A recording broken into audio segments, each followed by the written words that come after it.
പകുതിവില തട്ടിപ്പ് കേസിലെ പ്രതി അനന്തുകൃഷ്ണന്റെ ജാമ്യാപേക്ഷ കോടതി നാളെ പരിഗണിക്കും. തന്റെ ജീവന് ഭീഷണിയുണ്ടെന്ന് അനന്തു കോടതിയിൽ പറഞ്ഞു.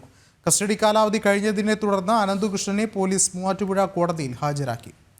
കിരൺകുമാർ ചേരുന്നുണ്ട്. കിരൺ, എന്താണ് ഏറ്റവും പുതിയ വിവരങ്ങൾ? 5 ദിവസത്തെ കസ്റ്റഡി പൂർത്തിയാക്കിയാണ് ഇന്ന് പകുതിവില തട്ടിപ്പ് കേസിലെ മുഖ്യപ്രതി അനന്തുകൃഷ്ണനെ കോടതിയിൽ ഹാജരാക്കിയത്. മൂവാറ്റുപുഴയിലെ രജിസ്റ്റർ ചെയ്തിട്ടുള്ള കേസുകളുമായി ബന്ധപ്പെട്ടായിരുന്നു കഴിഞ്ഞ ദിവസം അനന്തുവിനെ കസ്റ്റഡിയിൽ വാങ്ങി ചോദ്യം ചെയ്തിരുന്നത്.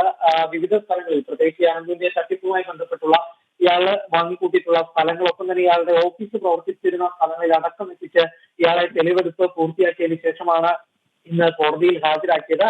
കോടതിയിലെത്തിയ സമയത്ത് അനന്തു മാധ്യമങ്ങളോട് പ്രതികരിക്കുകയുണ്ടായിരുന്നു. തനിക്ക് ജീവന് ഭീഷണിയുണ്ടെന്നും തന്റെ ഈ കേസുമായി ബന്ധപ്പെട്ട് രാഷ്ട്രീയക്കാരും ഉന്നത ഉദ്യോഗസ്ഥരും ജുഡീഷ്യറിയിലെ ചില ഉന്നതരും അടക്കം ഉൾപ്പെട്ടിട്ടുള്ളതാണ്. അതുകൊണ്ട് തന്നെ തനിക്ക് ജീവന് ഭീഷണിയുണ്ട് എന്നുള്ളൊരു വെളിപ്പെടുത്തലാണ് അനന്തുകൃഷ്ണൻ ഇന്ന് കോടതിയിലെത്തിയ സമയത്ത് മാധ്യമങ്ങളോട് പറഞ്ഞത്. ഏതായാലും ഈ കേസിൽ അനന്തു ജാമ്യത്തിനായിട്ട് അപേക്ഷിച്ചിട്ടുണ്ട്. അനന്തുവിന്റെ ജാമ്യം നാളെ പരിഗണിക്കുന്നതിനായിട്ട് മാറ്റിയിരിക്കുകയാണ്.